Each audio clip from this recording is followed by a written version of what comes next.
నమస్కారం అండి. అలాగే ఇక్కడ ఉన్న అధికారులు వచ్చారు, అధికారులకి ప్రెస్ వారికి అందరికీ కూడా నేను నమస్కారం తెలియజేస్తున్నాను. ఇవాళ మరి ఏం కారణం నాకు తెలియదు కానీ రాజకీయాల గురించి నేను మాట్లాడను కానీ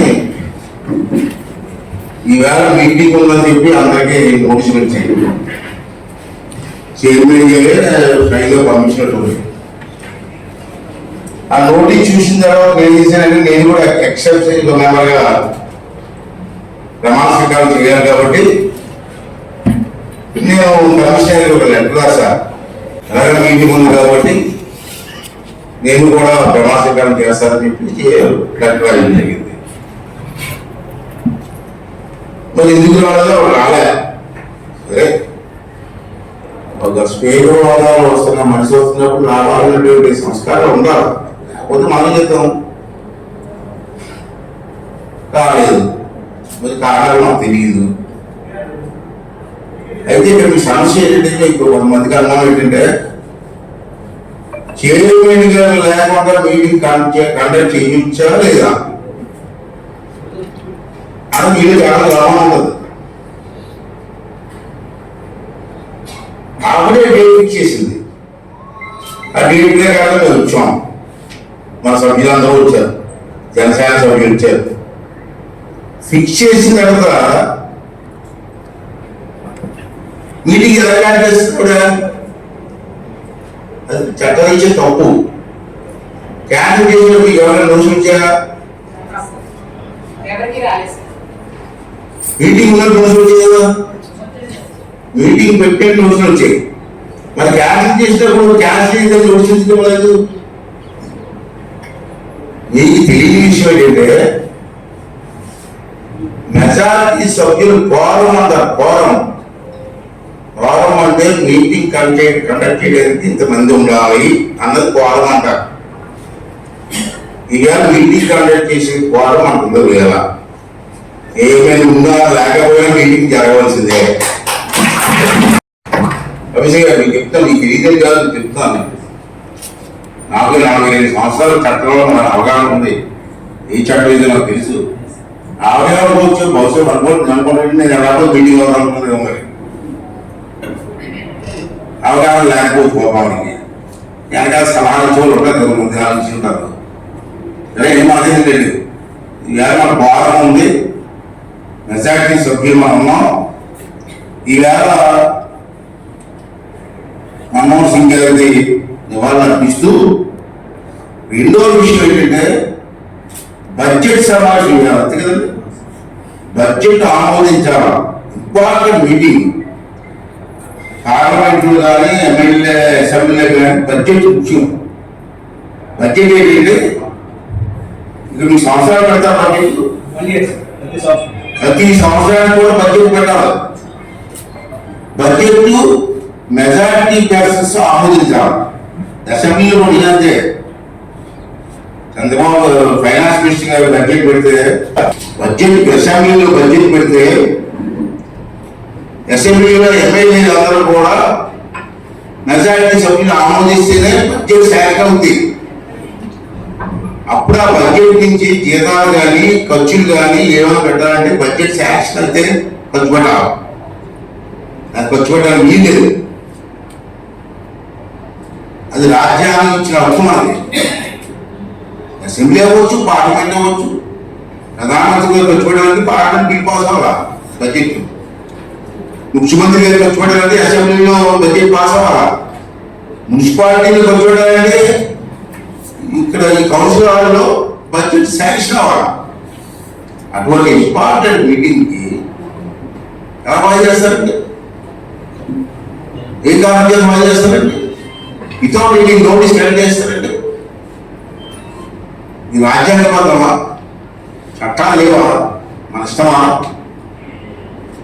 ఏ రాజకీయ నాయకుడైనా ఎంత పదవిలో ఉన్నా, చంద్రబాబు అయినా ప్రధానమంత్రి గారు అనేది చట్టాలు లోబడే పనిచేయాలి తప్పించి చట్టం మా చుట్టూ అనుకోకూడదు. సరే, వదిలే ఉందో నేను కమిషనర్ చెప్తున్నాను ఇవాళ. సరే, నువ్వు బడ్జెట్ శాఖ చూసుకుందాం. ఈవేళ ప్రభుత్వం మనకి 4,16,00,000 ఇచ్చాం మున్సిపాలిటీకి. ఈ 6 నెలల్లో మనం చంద్రబాబు గారిని అడిగి, మున్సిపల్ మినిస్టర్ గారిని అడిగి 4,16,00,000 రూపాయలు తీసుకొచ్చాం. ఆ వర్క్లో ఆమోదం పెట్టాలి కదా. నేనే రాజకీయం చేయలేదు. 4 కోట్లు రాజకీయం చేసి ఉంటే అన్ని వాటికి ఇవ్వండి. నేను ఇంకా చూసుకోండి, మీరు వర్క్ మీరు చూసుకోండి. మెంబర్లు నాకు ఉన్నటువంటి 28 వాటికి కూడా వచ్చారు.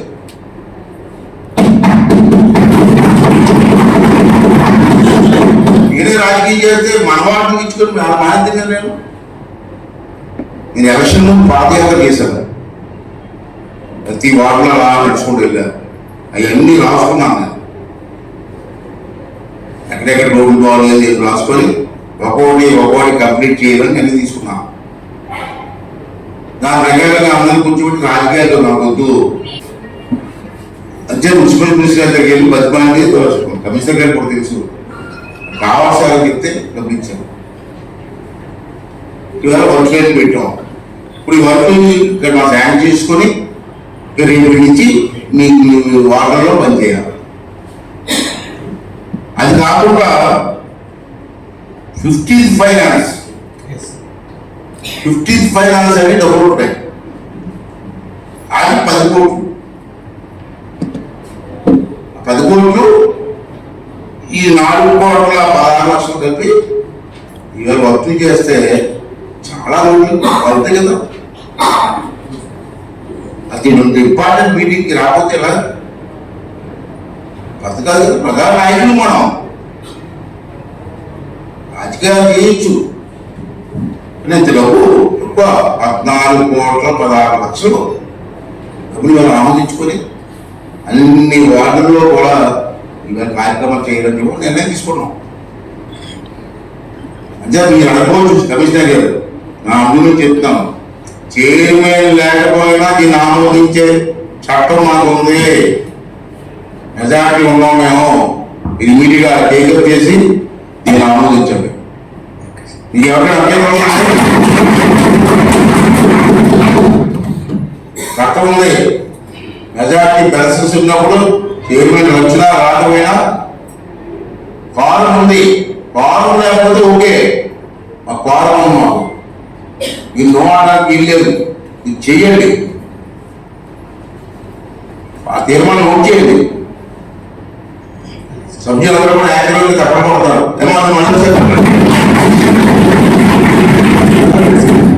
రెండోది అది కూడా నోట్ చేయండి. ప్లీజ్ కూర్చున్నట్టు మీటింగ్ అనౌన్స్ చేసి ఆ రోజు మీటింగ్ పెట్టానని చెప్పి చైర్మన్ గారే నోటీస్ ఇచ్చి ఆ నోటీస్ చూసిన తర్వాత నేను మీకు లెటర్ రాశాను. యాజ్ స్పీకర్ గా, ఎమ్మెల్యేగా కాదు స్పీకర్ గా రాశారు. గుర్తు అండర్లైన్ చేసుకోండి. లెటర్ రాసి ఆ రోజు మీటింగ్ జరుగుతుంది, ఆ రోజు నేను ప్రమాణ స్వీకారం చేస్తాను అని చెప్పి మీకు లెటర్ రాశాను. ఆ ఇష్టం వచ్చినట్టు ఎవరికి చెప్పకుండా వితౌట్ ఎనీ నోటీస్ అది కూడా అండర్లైన్ చేసుకోండి. మీటింగ్ క్యాన్సిల్ చేయకపోతే స్పీకర్ ఆధారం ఇచ్చి బిల్లు అంతేనా? ఇది పద్ధత ఏ గ్రూప్ వితౌట్ ఎనీ నోటీస్ అంటే ఇమీడియట్ గా చైర్మన్ చేసిన చర్యని ఈ సభలో ఖండిస్తున్నాం.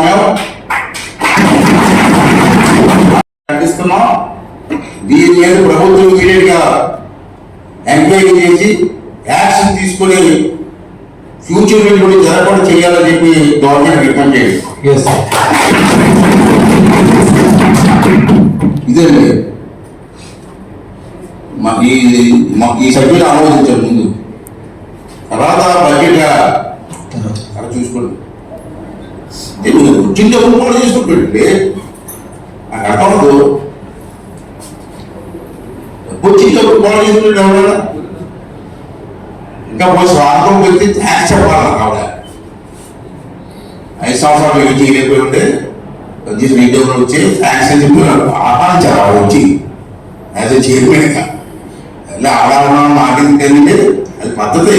ఈ పార్టీ ఆడే స్పీకర్ వాళ్ళు మీటింగ్కి వస్తే ఆ స్వయంగా వచ్చి నన్ను ఆహ్వానించి తీసుకెళ్ళాలి. అది సంస్కారం. సంస్కారం లేదు నాకు అనుకుంటే నేను చేయలేదు, పద్ధతి కాదు. ఏదో ఖండించకపోతే ఈ సిస్టమ్ మంచిది కాదు. అంటే దీని ముందు ఆమోదించండి, ఆమోదించి వర్క్ టేకప్ చేయండి 10th ఫైనాన్స్ కమిటీని. తర్వాత మళ్ళీ మీకు ఈ సభలో నిండు సభలో మొట్టమొదటిసారి మళ్ళీ ప్రాముఖ్యం చేస్తాను. మీకు ఫిబ్రవరి నెలలో మీకు మళ్ళీ 5 కోట్లు ఇస్తాను.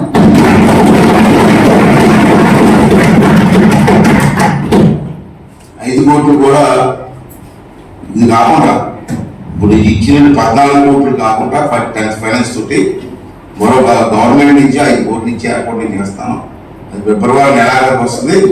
మీరు మార్చి నుంచి ఆ కోట్లు కూడా చేసుకుంటే ఒక్కొక్క వాటికి 15 లక్షలు 20 లక్షలు కూడా వచ్చుకుంది. 5 లక్షలు అంటే ఎన్ని వాటిలు అండి? 28 సార్.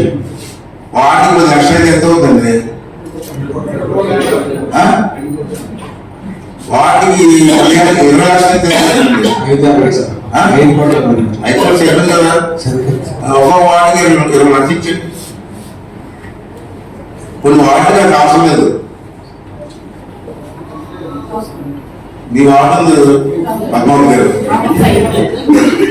గారు అన్నాను సభ్యులుగా గౌరవ సభ్యులు గారు అదే అన్నాను. ఇటువంటి వాటిలో రస్తేయించుకున్నామమ్మా. అప్పుడు ఈ వాటికి 10 కోట్ల మనం ఆదాయం తీసుకున్నాడు. చాలా 2-3 వార్డు చాలా వర్స్ట్ ఉన్నాయి. ఆ వార్డు ఎస్సీ వార్డులో ఎస్సీ కాలనీ వార్డు ఎన్నో ఉన్నాయి. దానికి ఇంటి పెట్టుకుందాం, బాగున్నదా తగ్గించుకుందాం. తీసుకొని మొత్తం 5 కోట్ల రూపాయలతో ఒక సేవ్ వస్తుంది. శారదాలు ఉంది, అది కూడా పెట్టుకోవచ్చు. రోడ్లు పెద్ద బిల్డింగ్లు రోడ్లు ఉండవు అక్కడ. అలాంటిదని ప్లాన్ చేసుకొని ముందుగా ప్లాన్ చేసి రెడీ చేసుకుంటే నేను డబ్బులు ఇస్తాను. ఆ డబ్బులతో మనం ఒక ఇంచుమించు 80% మున్సిపాలిటీకి మనం చేసుకోవడానికి అవకాశం ఉంది. కాబట్టి దయచేసి అందరూ సహకరించండి. ఇంకా మున్సిపాలిటీ అయిపోయినప్పుడు మనం అంతా కూడా 80% వరకు మనం తీసుకెళ్ళగలిగితే చాలా బాగుంటుందని చెప్పి సందర్భంలో మీ అందరికీ మనం చేస్తూ అందరూ సహకరించమని చెప్తూ ఈ సబ్జెక్ట్ని మీరు అనౌన్స్ చేస్తే అందరూ ఆమోదిస్తారు. ఇప్పుడు ఈ సబ్జెక్ట్ని ప్రవేశపెడుతున్నాం. మీ అందరూ ఆమోదం కాదు కలపండి.